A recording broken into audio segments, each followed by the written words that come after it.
Hey guys, welcome back to Phil Plays TCG, and today, myself and my co-host, my brother, my eternal rival and training partner, Michael is joining us, and we are going to be doing a tier video now that the cards have been out for almost a month now, about 3 weeks to a month. We've seen some tournaments, we've gotten a lot more experience with the cards, we've seen some things, and I think we need to update the first update our tier list that we made and kind of decide where everything is going to go. What do you think, Mike?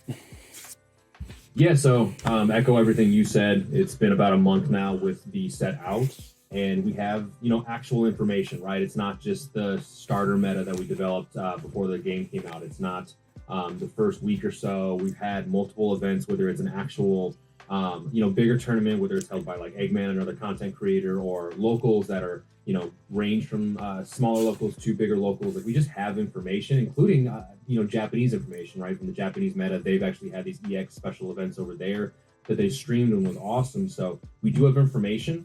The meta here is going to be different from the meta over there, like it is with the Masters game. But we're just going to, take a shot at this. It's not going to be the first meta tier list you've seen. It's not going to be the same old one either, because everyone's got different opinions. We'll do our best to give our thoughts and not just blindly throw stuff up here and hope it sticks. We're going to give it some effort, and if you enjoy it, we appreciate it. Absolutely. Thank you. Words out of my mouth. All right, so let's get started with the 4 starter deck leaders, and I feel like this is going to be an easy pick for our first contender here, Green Broly. We're just going to throw him right up into tournament winners. Does that sound good?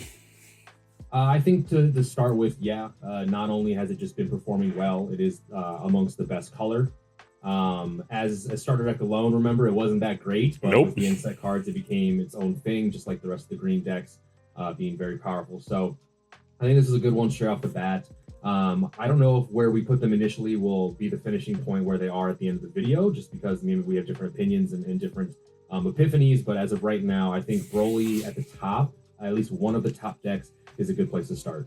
Exactly. I mean, Broly has everything going for him. Like you said, he's in the best color. Green has access to amazing cards, being able to ramp, life gain, KO, wide boards. Broly has built-in defense on his backside, being a 25k leader, which puts a lot of decks that go wide, which is Green's weakness, for the most part. Broly just says, no, I don't care about that. It absolutely... I think it's fitting that he goes into the tournament winners because he's just that guy right now. The deck is incredibly well-tuned. Green's biggest weakness, though, is going to be itself. If it draws poorly, if it doesn't see its ramp cards on its curve, it can be a rough battle playing Green. But for the most part, Green Broly has put up results.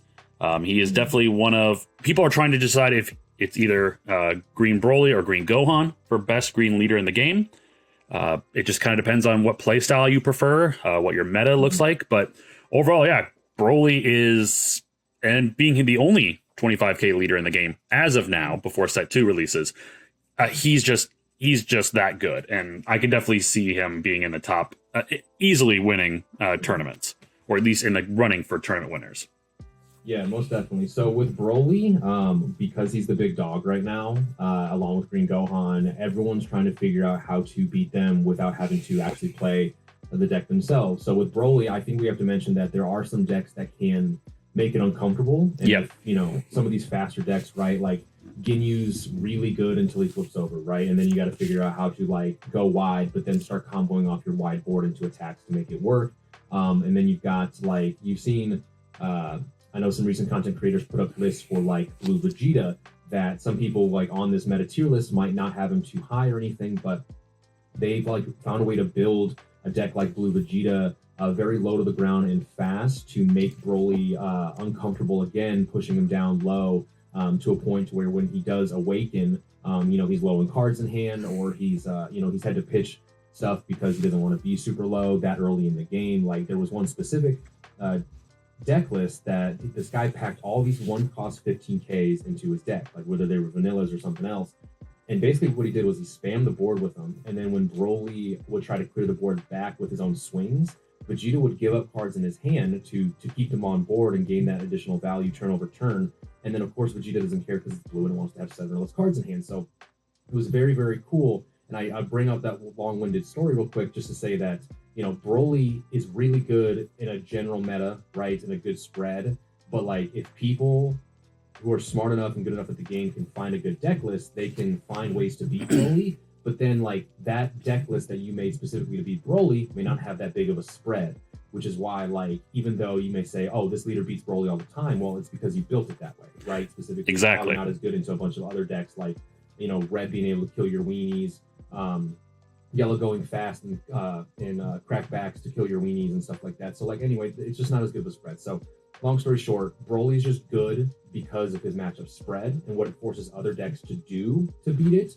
While like you may have a good success rate against Broly, but I guarantee you it's because of a more specific build than just literally playing like the best version of the deck specifically for that wider spread.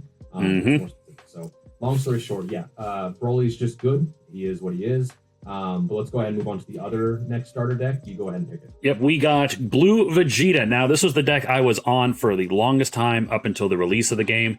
I really do think that Vegeta is a good leader, but his ability is, it's a double-edged sword.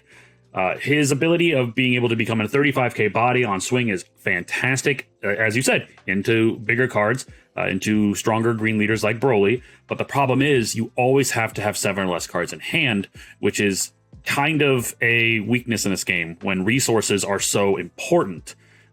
Because without a lot of cards in hand, you are susceptible to getting absolutely smashed on the crackback. So with that being said, with all the cards we currently have in blue, I think, oh god, you might have to help me to make this decision because green, like you said, blue Vegeta goes well into Broly, which is definitely one of the better decks right now. But on the crackback, there's not a whole lot of decks that I think he does really well into besides so right green. Now, I would say I would put him in locals mostly because, and everyone who ends up watching this, correct me if I'm wrong. But as far as events go and stuff, I don't think Vegeta's had all that much success. Vegeta might have had success at your locals, but if that's all the information we know that you have or I have, then like that's kind of where he's going to sit, right? Again, you can build Vegeta to make like a Broly player uncomfortable and possibly win that game.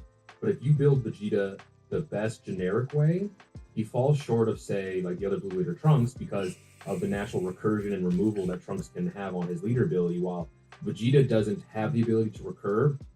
And I guess the best way to put this is also Vegeta has to work within his 7 or less frame to gain all the value, while Trunks still can like bounce cards back regardless of whether or not he has 7 or less cards in him, right? Like Correct. The other blue cards that need 7 or less, sure, he needs to do that. But in general, if he's not 7 or less, your Vegeta or your leader doesn't become a generic draw 1 20k, right? It's he still works outside that frame. So that's why I would think Vegeta is just a little bit lower.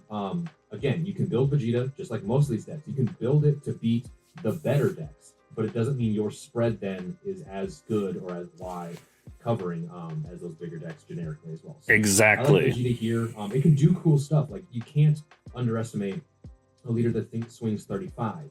But honestly, like it's still a single damage, right? If your opponent plays it well, they just hold their super combos for this specific attack.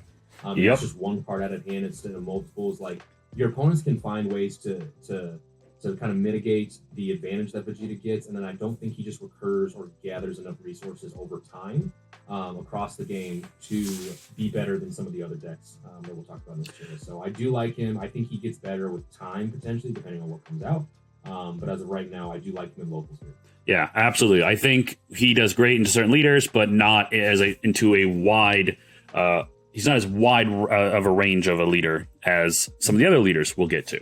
So yeah, I think you're right. Vegeta goes pretty well into locals. I love the leader still. Don't get me wrong. Obviously, I'm a blue fan in this game. So let me know your success stories in the comments if you have been piloting Vegeta and doing some absolute work. And let's reiterate this. So with tier lists, I might say this again later in the video, just in case someone skips through this. Yeah. There's every single deck truly, I believe, is worth it, can be built well. Yes. You can have success with it. It's a set one meta. There's RNG plenty. Sometimes like win-loss records can be skewed. Sometimes you're lucky. Sometimes you're just simply not. Like all 4 of these tiers, I would consider none of them like bad.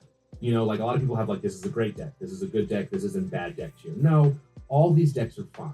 All these decks are good to an extent. So these are just different areas of where they sit now in terms of like the success they've had within the game being out for a month. So like Vegeta hasn't done much outside probably locals, right? Some have topped some recent tournaments. Some have won those tournaments, and then like this bottom one we should mention, it's called Needs a Little Oomph. This is Yes. like the decks that we feel like just aren't as complete as some of these other ones. You know, like Broly and Green, the leaders, they've got all kinds of stuff that makes it feel like a complete deck. While there might be a deck like Goku Black, there might be a deck like Cooler that are still pretty good. You can still build them well, but you feel like it's missing like one archetype themed card or something to kind of round out its kit. Because like Yep. you want to be able to build these decks different ways, and if you're stuck building a single leader a single way, it doesn't feel as good. It limits the potential of the deck and stuff like that. So just to get that out of the way, Yep. Needs a Little Oomph is not terrible. It doesn't mean the deck is bad. It just means like we also think the deck could just use a little something. So we'll go on to the next starter, Freezer Goku. Okay. Let's go Goku. And I think, honestly, I put a lot of time into this deck. I've worked with Cody, friend of the channel, multiple times on building a list. And honestly, I could say I'm confident putting Goku into topping decks tier list because it is the most well-rounded red deck, in my opinion. It can pivot to be more defensive. It can pivot to be more aggressive. You have a huge variety of amazing red tech cards at your disposal, like Tournament of Power Arena, like Botamo, the hit card, the hit SR. There are for this deck in comparison to U7 Goku, which we'll get to in just a bit. I just feel like there's more freedom with building this deck and having your playstyle change on the fly depending on what deck you're playing into.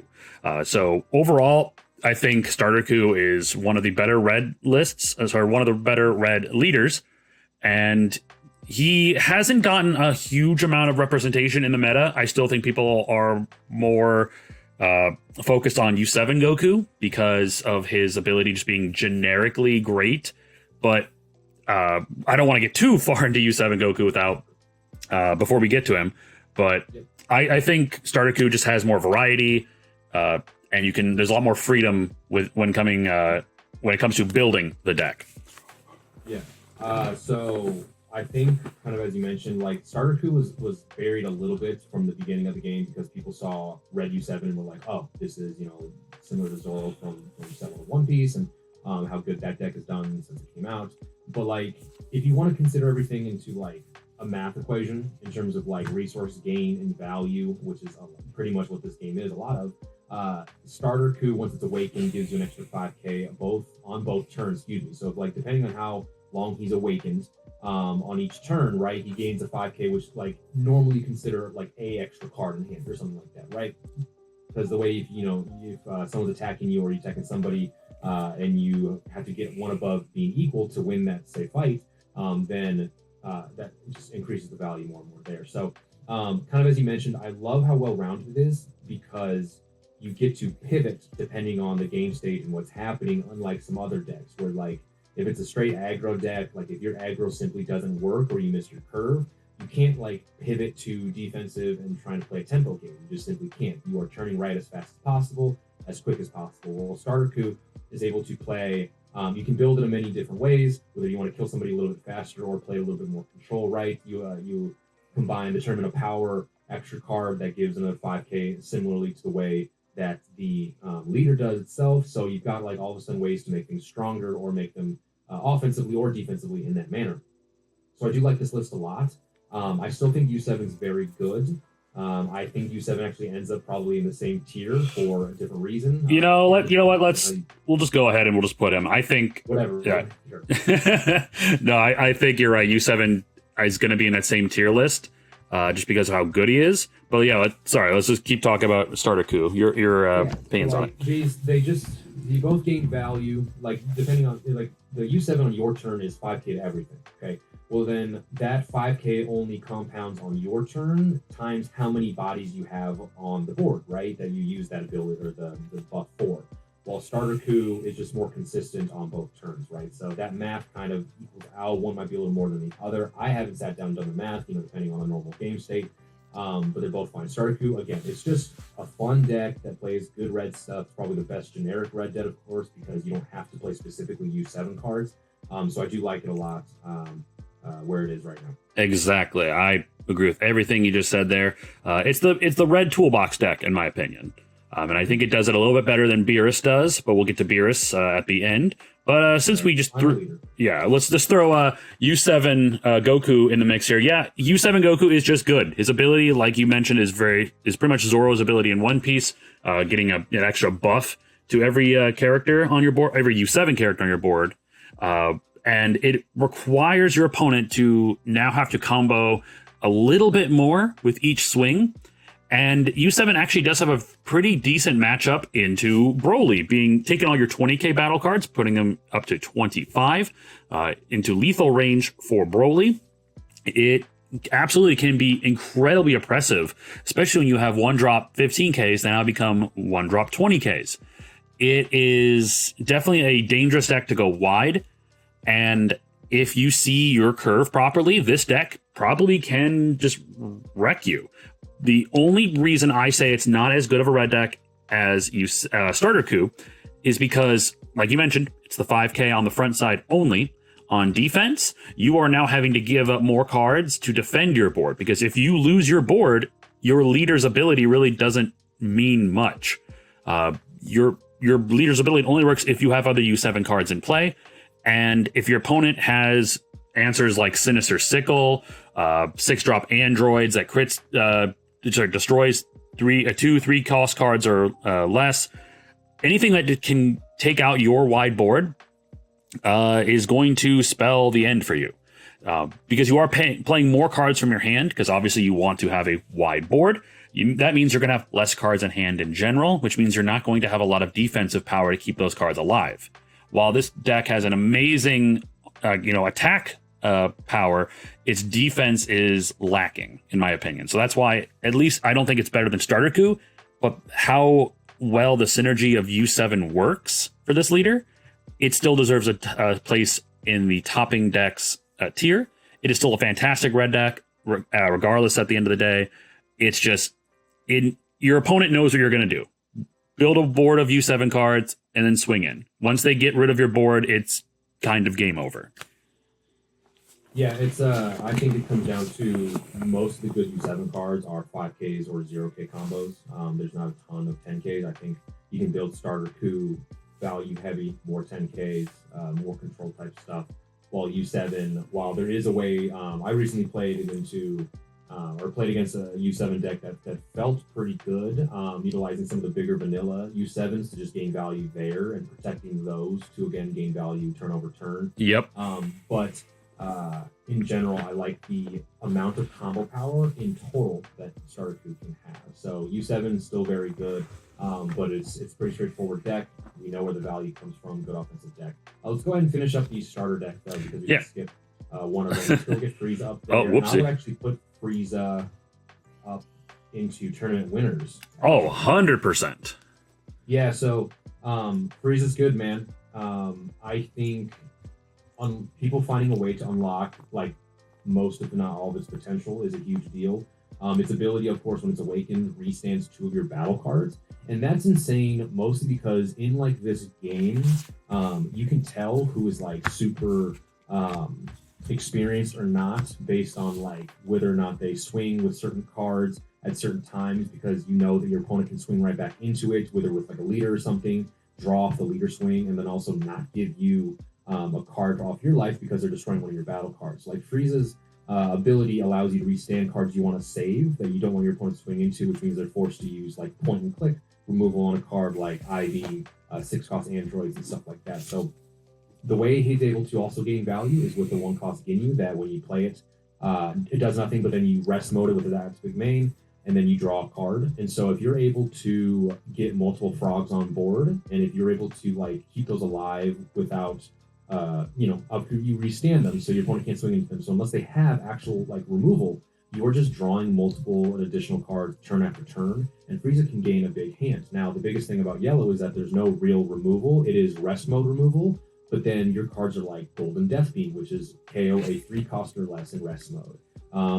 Your big Frieza doesn't remove anything; it just freezes a card that's in rest mode when it swings. So like you're not able to get rid of these big things. You're able to freeze stuff for a turn. You get rid of small things in rest mode. It's just that's its biggest downside. You just can't underrate how much it can draw, how much value it can gain, tapping little things down with a 2-cost Frieza from the starter deck and stuff like that. It's got very good cards. The weird thing about yellow though was the best cards came in the starter deck, where like the inset yellow cards were not that great. There's some good ones, sure, but like the most of the good yellow cards you see in any yellow deck are from the yellow starter deck. Right. And Frieza just has the best effect, right? Cooler, we know what Cooler does. We'll get into it. There's Ginu, we'll get into it in a bit. But Frieza's ability to restand battle cards and protect them can't be understated because of how much value some battle cards can gain turn after turn if they stick on the board. So that's why we have it in tournament winners. It has topped events. It has, I'm pretty sure, won at least one event. So whether it's a bigger content creator tournament or one of the events in Japan, I'm riffing off the top of my head. Correct me if I'm wrong, but like if there's been a non-green deck who's been doing the most, the best, the most success, I think that's the Frieza. Oh, 100%. No, Frieza is amazing, and yellow has a great matchup into green as a whole. Frieza being just a fantastic leader to lead the charge against green decks. Being able to restand two things at the end of turn, regardless of their cost, not having to pay anything to do that, is simply just insanely powerful. Borderline broken, but you can do it. Frieza can be incredibly aggressive or defensive. It's a great leader, just like Starter Coup. It can pivot depending on what deck you're playing against. So yeah, 100% Frieza deserves to be in tournament winners. Next, let's talk about his big brother here. I'm going to go on a limb and I'm going to say Cooler probably can be put into topping decks. For everything we said good about Frieza, Cooler does it, but in a little bit of a different way. I would definitely say Cooler is the more aggressive of the two, between Frieza and Cooler. His frontside ability, having crit, really puts that pressure on your opponent early on.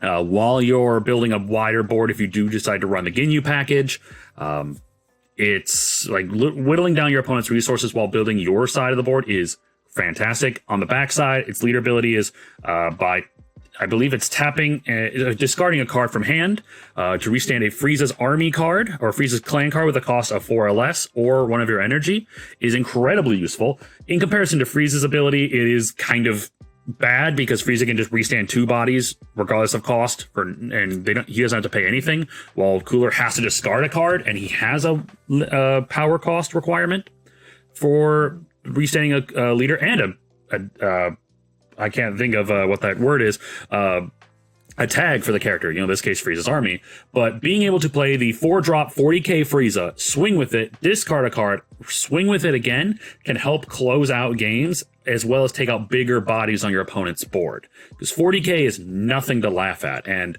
Cooler is just, I think he is a great attacker. He's got great offensive abilities. His defensive, though, is just not going to be as good because he doesn't draw on his friend side, so he's not gaining any resources.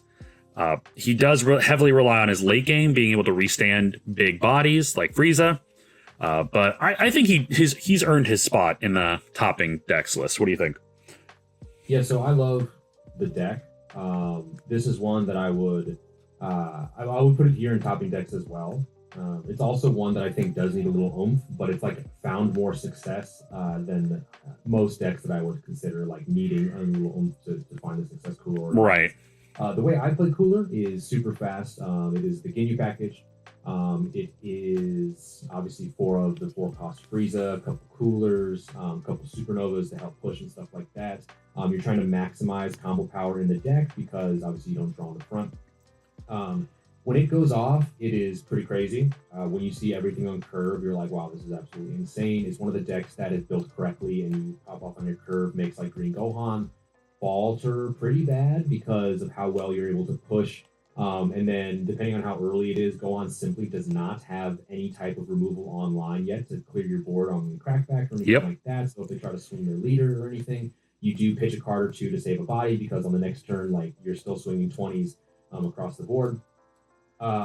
It is bad into, or like worse into Broly, because all your 20 cost cards or 20 power cards, which are, the Ginu package, fall to Broly's 25k. At that point, you only really swing with the cooler and the four cost cooler, four cost Frieza.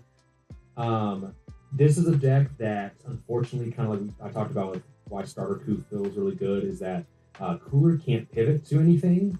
Truly, you have to build it a little bit differently. Like if you do want to pivot to more control game, maybe you add in the Golden Frieza to have some late game, freezes and things defensively to keep yourself alive. But like the way I build it is you have to see your curve. Your end game is essentially pitching cards to get Big Frieza to keep swinging, and then using Supernova for the extra plus 20k to push while also freezing a 4 cost or less, which is still pretty good. But it sure just feels like a lot of the time you don't have enough cards in hand to keep pushing because your Ginu package does not replace themselves right. You're pitching cards to restand with the leader effect. You have to be very, very smart about this to get the utmost value out of every little move you're doing to finish decks quickly. Otherwise, like if some decks can kind of reestablish themselves or crack back and clear your board, you're almost SOL. So it is a go fast deck. I play it the fastest way possible. I know some people play it with like the Zarbon Searcher, the Search Frieza name cards. They play the Golden Frieza. I don't, because it's a 0k combo, and I want to maximize combo power for defense and offense and stuff like that. So there's different ways to do this deck. I love it. People have found success with it. Guys like Eggman, our friend Cody, of course, loves this.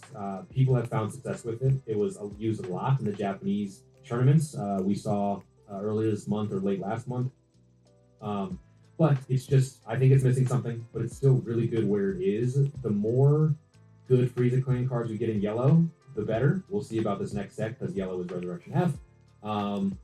But yeah, I love it. Still needs something, but without that, still pretty good. Perfect. I like it. Awesome. So next, you know what? I feel like this might be our first leader for needs a little oomph. So it's either that or locals. As people on my channel know, I'm a huge fan of the Trunks deck. I really like the leader. I think he's got amazing versatility. He has a really fun loop he can continuously do with playing the one-drop Trunks, bounce it back to hand, play it again. You can get big hands early on with this leader. You can awaken super quickly with the My Self-Awakeners. The issue is that Trunks doesn't really have a mid to late game plan that doesn't involve him just abusing the crap out of Peel Off and Final Hope Slash. I feel like Trunks in general uses this strategy better than the other two leaders do, because he can constantly bouncing things back to hand, being able to replay the Peel Offs, grab Final Hope Slash, play it again, but you're always needing to spend at least 3 energy per turn, like to keep that loop going, and that doesn't give you a whole lot of energy to play a lot of other things, especially if your opponent is playing a wide board. Wide boards and Trunks do not do well. Green in particular is really rough for Trunks, well, for most decks in general, but Trunks plays a lot of lower to the ground cards that can do some really cool effects, but late game, I don't know, his late game really is just Final Hope Slash, and that's why I feel like he could use a little something more. Like, it just feels like to me blue is missing their big late game cards, because right now in blue we have one late game, like I guess you consider 2 boss monsters, such as 5-drop Vegeta from the starter deck and 6-drop Goku Black. Both of these don't, like, the Vegeta does better in Trunks than the Goku Black. The Goku Black is a very tough card for me to justify putting into Trunks, just because Trunks needs to utilize every one of his energy pieces as best he can, while playing a 6-drop takes up your entire turn and may not be the best use of all your energy. I do think Trunks is very good. I think Trunks is very big brain. You have to like see your plays. You have to like think 3 turns ahead of time with Trunks. And I think a lot of people are going to have a problem with that. I personally have won 2 events with Trunks in my locals. They were incredibly close games though, and I was lucky enough to see what I needed to see to clinch victory. But I have to admit, Trunks I don't know, blue in general is just missing something. And whether that's like a good mid-game piece or like a better late-game generic blue card. But I feel like Trunks doesn't even want to use bigger bodies. He wants to play multiple cards a turn. And I think right now his best defense is just peel off loop, final hope slash, and just hope for the best. Yeah, you played a heck of a lot more Trunks than me. I also agree with like a lack of end game thing, and like of course that it seems to just be like 5-drop Vegeta, right? Like every deck has their 5 cost or whatever double strike card that they try to use to help push towards the games and stuff.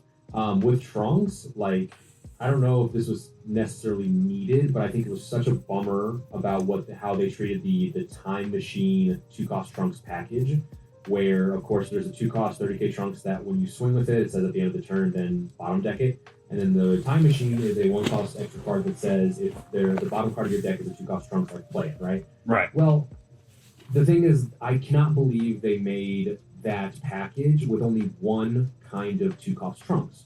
So like the package is dead on arrival because you're not going to play 4 of a dead card, right, or any of a dead card in Time Machine to find 4 copies of one kind of 2-cost Trunks. Like I cannot believe they didn't make another 2-cost Trunks to potentially use off that, because then that becomes a usable package. All you need to find is one of 8 different 2-cost Trunkses, and then one Time Machine if you run 4 of to make something happen. But because they just like limited it so much, it's just literally a useless package. So that 2-cost Trunks I think is awesome, but people just don't use it as much because they just find value in other places, of course, in this being like peel off, final hope flash and stuff like that. So if they fix that with like set 2 coming out, of course, because it's still that era in blue, maybe there is another 2-cost Trunks and that becomes a usable thing. That'd be super cool. That's what I think it's probably missing, is like its own unique engine of stuff. So this could go and needs little oomph or locals at all. I still think Trunks is really good. I think Trunks is better than Vegeta just with its ability to recur and stuff like that. But like, I think really at the end of the day, we may not even have anything that really sits and needs a little oomph, but we'll mention that like some decks kind of do. I mean, depending on how you've used certain decks and wish that they played, you could argue that they need a little oomph in this area or that area. But as agreed. Right now, yeah, I like them at the local levels. I agree with you there. Blue as kind of a color is going to kind of settle into locals right now. We'll see what set 2 brings, but as of right now, I think this is fine. Perfect, yeah. And like I mentioned, I love this deck so much. I play the crap out of it, but I have to admit there is issues with it. It's super fun. If your opponent doesn't realize what Trunks can do with his bouncing ability, you might be able to squeak out a win with this into a lot of other decks. But as of right now, yellow really hurts it, green really hurts it, and with those two being the most popular colors in the meta, it is a rough choice to play Trunks, but hopefully they will release more 2-cost Trunkses in the future that can use Time Machine and, other cool on-play blue cards. Speaking of blue, we have Goku Black. Now, once again, I could justify putting him in needs a little oomph, and I'll explain, but I think Goku Black is also going to go into locals, because I think that why I would put him in needs a little oomph is because this leader requires a specific engine. It requires a specific amount of cards in your deck that are Zamasu and Goku Black to essentially use your leader ability. Its frontside crit is really, really fun, especially into leaders that want to draw a bunch of cards. It's really great into green because you're taking away resources from them, and that just feels fantastic. But the problem is, if you don't see your Zamasu, you don't get to do anything. If you don't see any of your Goku Blacks, you don't get to do anything on its reverse side. The Zamasus are incredibly easy to get rid of because they are all 1-cost, 5k to 15k, but there's so many cards that can get rid of cards that cost 2 or less, or cards that cost have a power of 5,000 or less. So you want to set up your Zamasu a turn early so you can use bottom deck it to get your Goku Black out on your turn 4. But the problem is, like I said, so many decks have ways of getting rid of low cost cards like that it's always going to end up in you losing that Zamasu, and then you're having to wait an extra turn to play it anyway. So for the most part, to play the deck safely, you have to wait until your turn 5, which is maybe a little too late for you to get your Goku Black engine rolling. But like once you get the Goku Black 6-drop out, you can take advantage of its ability to free play things and take stuff back from your discard pile. It's very good. It can easily wipe out boards with how powerful it is.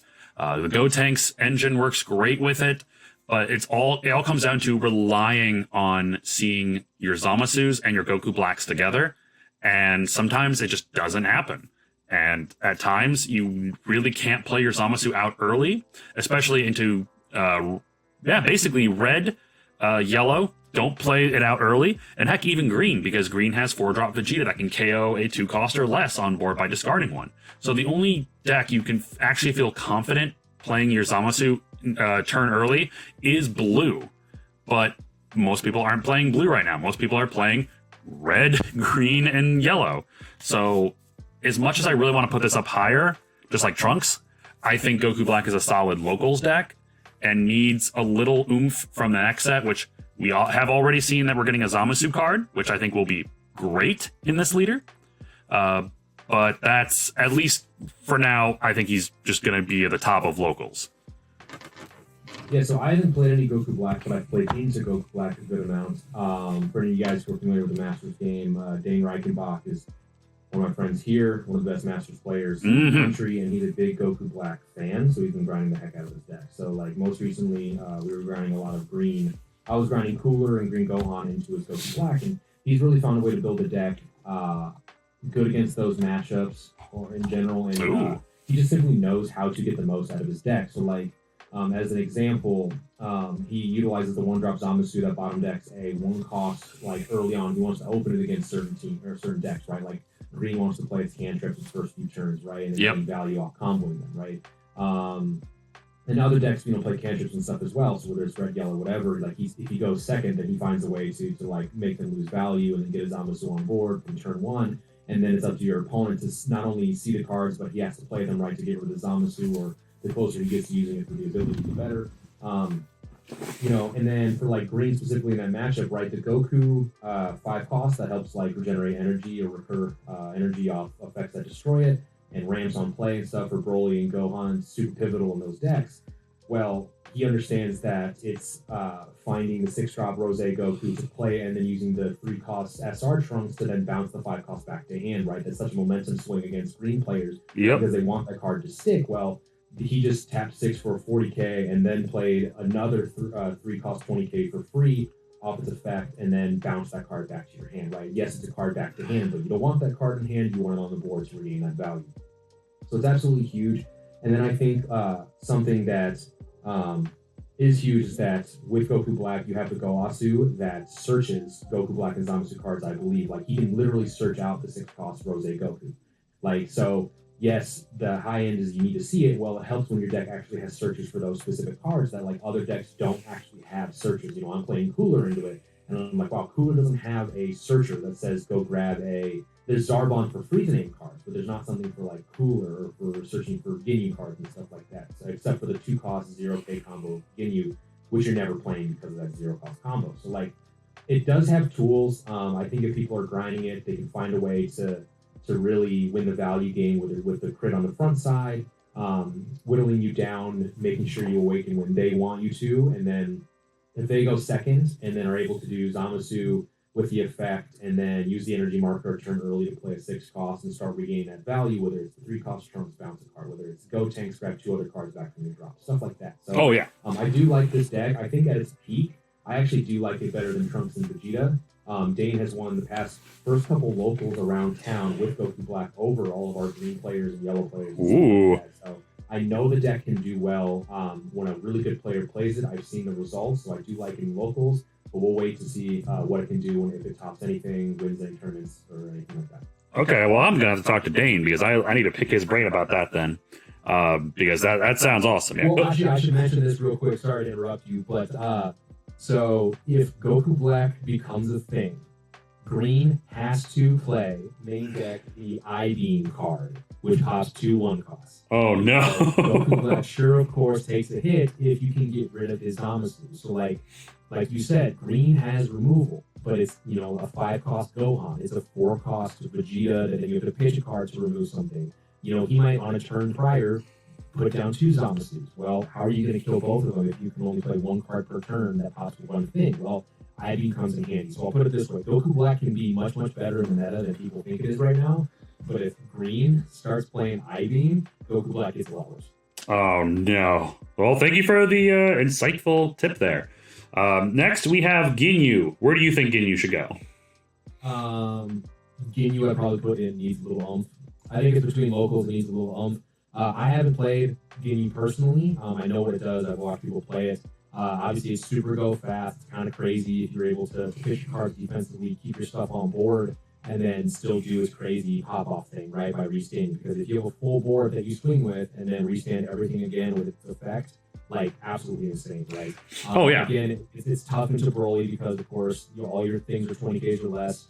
Why I say it needs a little oomph is because if it's stuck as a 20K or less spam deck, then it's going to like lose out on the value that other decks get that also go kind of wide, but also swing bigger into 25, 30, 35, what have you. So I think it needs a little oomph. I think it needs like 1 card that swings higher to give it some form of well-roundedness. But as of right now, I think it's good for what it does. But its matchup spread is smaller due to being limited to like a spam 20K deck. So I do think it needs a little something. It's not a bad deck, but it does need a little something. Agreed. I think this goes great into Green Gohan, Green Androids, and a lot of other decks. Except, yeah, Broly just says, "Nah, don't worry, I got this." I have played a little bit of it. It is a fun deck, in my opinion, but I'm still getting used to the fact that the leader on Awaken restands in energy instead of drawing. And I would use that as the ability of, okay, cool, keep 2 of my energy open, Awaken, restand a 3rd, swing with my characters, tap 3, boom, and restand them all, go in again. But any deck that can clear wide boards, like Green has the dual android card, Blue has Sinister Sickle, Red just minuses 20k, 15k, 10k. It's very easy to clear wide boards. And once Ginyu doesn't have a wide board, he has really nothing. He relies entirely on just building a wide board with the Ginyu package. So I think, yeah, needs a little oomph is a good spot for him. I'm excited to see what Ginyu can do later on. And people can still absolutely slay people with this deck. I've seen it. It's very cool if you see everything you need on curve, but it just needs a little something. Next, we have the other boogeyman of the format. I'm just going to go ahead and put Gohan up in tournament winners because I'll let you explain because you've played Gohan quite a bit, so you're a bit more familiar with it than me. Yeah, so I mean, it's just like, I think it's the best green deck, but some people argue with that. There's been like a weird charge for like Green Android being the best green deck, although like I think any green deck is phenomenal. They're just like slightly different, of course, with the way they ramp or with their play style throughout, turn 1 to turn wherever the game ends. Gohan, of course, is same on both sides, draw 1 with attack. But the Awakened side is activate battle speed, so offensively and defensively you can kill an energy to gain plus 15 for the battle. Now that effect sounds great, but then it gets even better when you realize that there's a 5-cost Goku, similar to like I talked about with Broly, where it's pivotal that if you have it on board, every time you kill an energy to gain plus 15, you recur that energy off the top of your deck. So it makes it free, right? A free 15k on each of your turns, your opponent's yours. Yep. So like that's absolutely insane. That 5-cost Goku, I think, is like a necessary card for Broly because Broly literally doesn't draw on his backside unless it kills an energy, which like you think the 25k makes up for it, and it does in part. But like any deck that doesn't draw on one side just feels terrible, which is why like the crit leaders at first were looked down upon, although they've gotten a little bit better, of course, if you're going right. But anyway, so like Gohan's great. It's just simply it draws on both sides, right? So better than Broly in that facet. The plus 15 on both turns with 5 costs means that like it can technically be for at least 1 attack bigger than Broly is on its Awakened side each turn. It plays all the best green cards because all the best green cards for the most part are Saiyan. It's just like good. It's just simply good. If you see your curve, you're not playing a deck that spams you into oblivion early on. You're able to like take certain hits, be smart about it, and then all of a sudden you start dropping your bombs, right? It's 5k Gohan to drop a 4 or less from 30k into a body or your opponent, right? It's 4-cost Vegeta, which is a 20k body that rams or pops a 2-cost if you pitch a card. 6-cost androids, once you're trying to crack back against the deck going wide, That helps clear board, and you got a 40k body that's like irremovable because there's nothing for 6 or more removal except for Green's big Broly, right? So like it just does a lot. And a lot of people would say once Green kind of like figures itself out, once it establishes what it wants to do, it's really tough to beat because there's just simply no removal for those big bodies that it plays earlier because of its ramp and stuff like that. So for all the same reasons that like Broly's good, Gohan's great. The difference is Broly gets a free ramp off his life, whether you want the life back or you want the extra the energy. When it awakens, that's your flavor. Both decks are great. Gohan just feels so dang good if that 5-cost Goku sticks around. Oh yeah, I love the deck. I don't know if anything really gets hit between set 1 and set 2 because I think they just want to continue figuring stuff out. And I think the meta, the community, will figure out how to make Green like feel worse by building their decks in the proper manner, the best way to beat them. But in general, yeah, Gohan, Broly, Frieza, I really like those as my top 3. Oh, absolutely. And we also can't forget that cards like Instant Kamehameha exist, being able to just get a free 15k combo on attack or defense and just get that energy back from 5-drop Goku, because we all know 5-drop Goku's ability is not once per turn, which is just insane. But yeah, Gohan, like when you go in for game, it is so hard to beat Gohan because you have to force him to use his leader ability to get that 15k boost. Beyond that, you have cards like Gigantic Meteor, Instant Kamehameha, stuff that just is huge for defense that it makes it almost impossible to go in for game if you're playing against Green and then Green has any decent sized hand. But yeah, absolutely, Gohan and Broly, I'd say are like 2 best decks in the format. Frieza, you can make an argument for Frieza, absolutely, but I'd say these 3 are going to be our tops for the list. Next up, we have Green Androids. Now, actually, I've put more time into Green Androids than either of the other Green decks, just because for a while in the sim, that's all I was able to play, because I couldn't get some cards that are more necessary to play in the Green Saiyan decks. Androids is a rough one for me because it's Green and has access to so many amazing cards that are also in Gohan and Broly, I would want to put it in topping decks. But the fact that this leader doesn't seem to be doing very well in the meta at all, even though it is a Green leader, I do think it belongs in locals. I think it actually more than likely could be at the top of locals, maybe second to Goku Black, because it does do some amazing things. Its backside ability, being able to become a 30k leader on attack if you have 6 or more energy, is very easy to do because you have cards like Destructive Strength that ramp you. You could also run the 4-drop Vegeta that ramps you, but their main ramping engine is Dr. Ojo's Lab. That once you get it on the board and start using it once per turn is just infinite value. But beyond that, you do have to run more Android cards in the deck instead of Saiyans, which doesn't mean you have access to 5-drop Goku. Maybe people may not play 4-drop Vegeta. You still run 8-drop Broly. Oh god, 8-drop Broly is the most disgusting card in the game, in my opinion. But Androids is a good deck, but it doesn't seem to be putting in the numbers as well as the other 2 Green leaders. I still think it's good. It's just a slower Green deck. Sure, I think that's fine. I just think because of the color that it's in, it like would be up here. Here's the thing: if this was like A, B, C, D tier, I would have Androids in topping decks, which would be like A. But since this is based off like what it's done, it sure sounds like it should be in locals. But like, let's put it this way: if Green Gohan and Broly like flat out didn't exist, Green Androids would still be up there, which is why I would still put it in topping decks. Like it's not topping or it's not doing anything. I think mainly because it's skewed from who's using it. Like how many people are actually using it. Because why use Androids when Gohan and Broly exist? Correct. Yeah.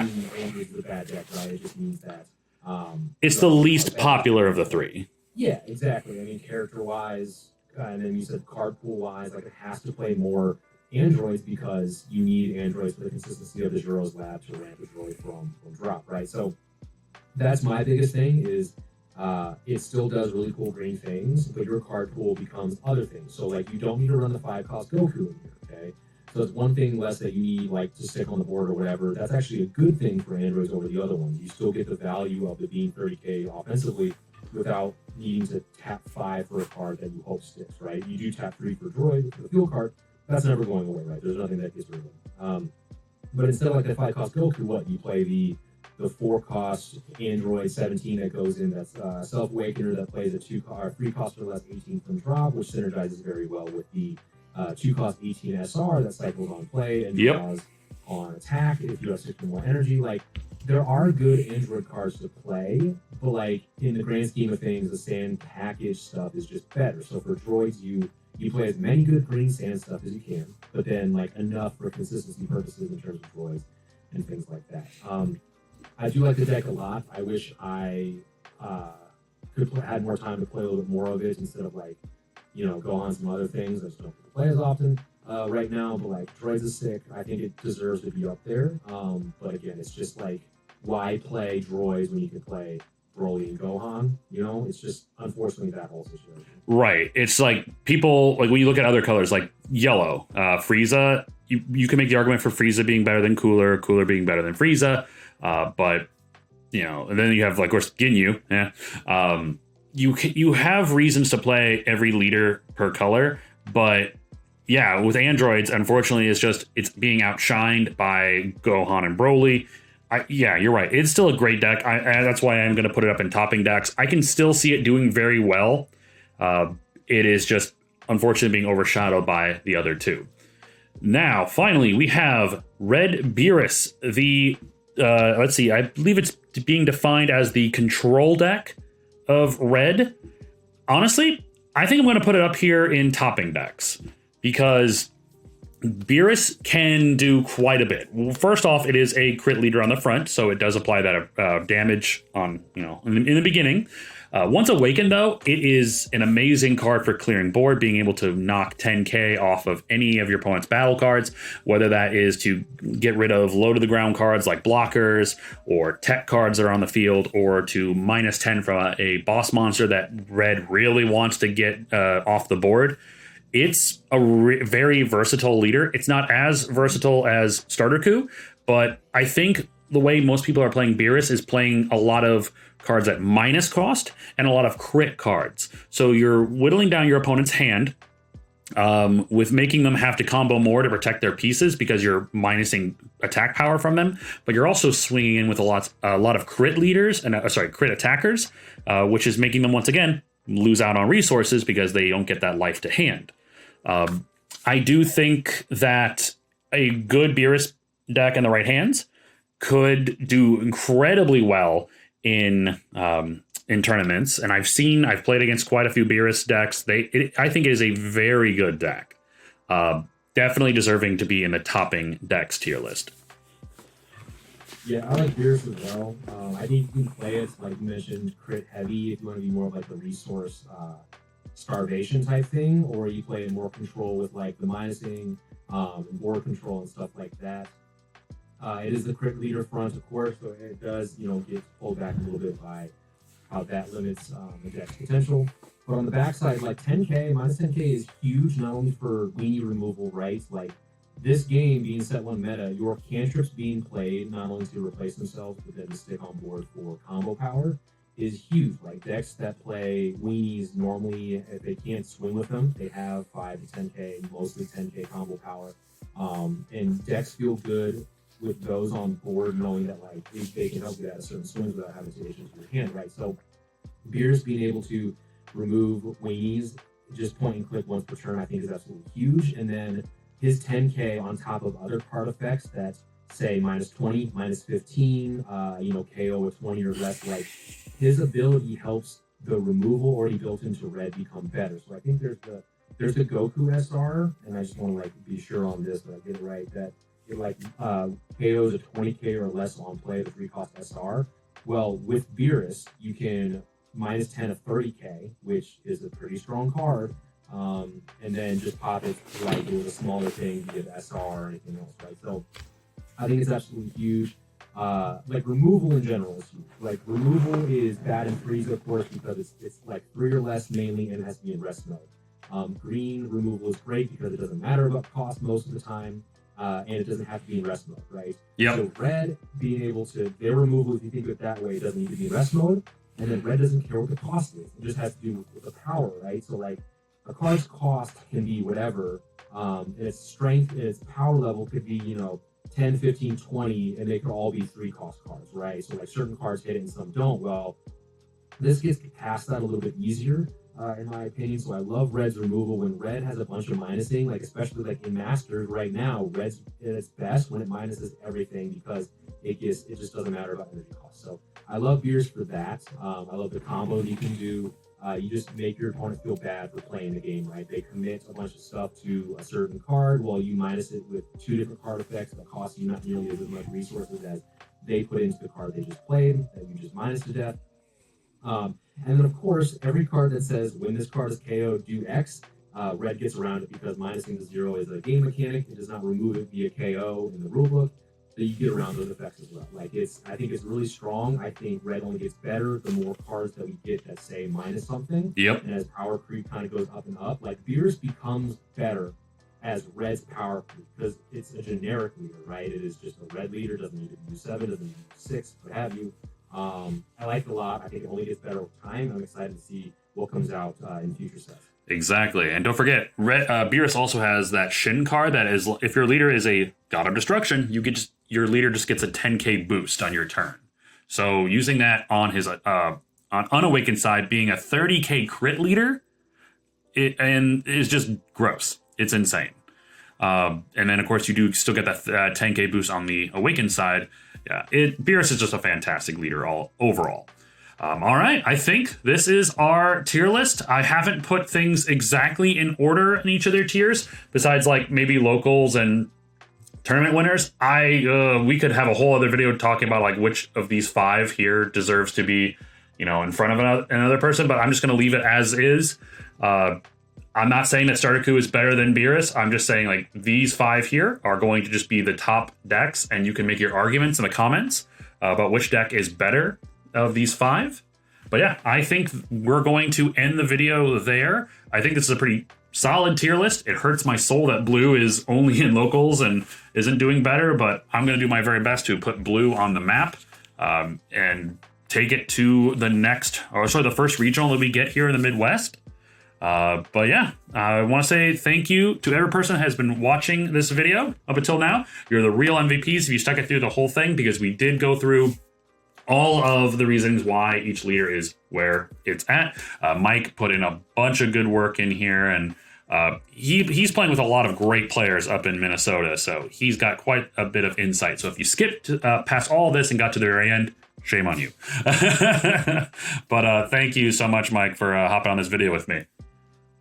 Yeah, dude, I appreciate it. This was fun. People are going to have, people are going to get in the comment section. They're going to say why it's bad, why it's good, why one thing should be up or one should be in the other. Yeah. Just remember, your experiences playing this game are going to be different from ours. And unless you're somebody who's literally played a huge amount of games with every single leader against every single matchup, like, no one has the right opinion. This is just our experience. We try to provide our thoughts, and that's the best you can do, right? We can only come correct so much, right, based on our experiences. And if we don't have the experience, we were quick to say, well, I don't have as much experience as I would like, but this is what my opinion is so far because of X, Y, and Z. So just know, like, work was done, thought was put into this. If you skip to the end, listen to none of it, and then went in the comment section, again, you kind of suck. Who cares what you have to think if you, like, aren't giving us the time of day? Why should we give your opinions the time of day at the same time? Ooh, facts. Long story short, we love you. Thank you for listening to the video, and we appreciate it. Yeah, absolutely. Make sure you guys hit that like and subscribe button if you do like Dragon Ball Super Fusion World content, because we got more of that on the way. We got some gameplay videos on the sim and in real life. Mike and I try to play this game as much as we can together, because I get better when I play against Mike. Let's be real here. Mike's a great player, and it's good to get those training matches in. But thank you guys so much for checking out this video. Thank you, Mike, once again, my wonderful co-host as always, and we'll see you on the next video. Take care, guys.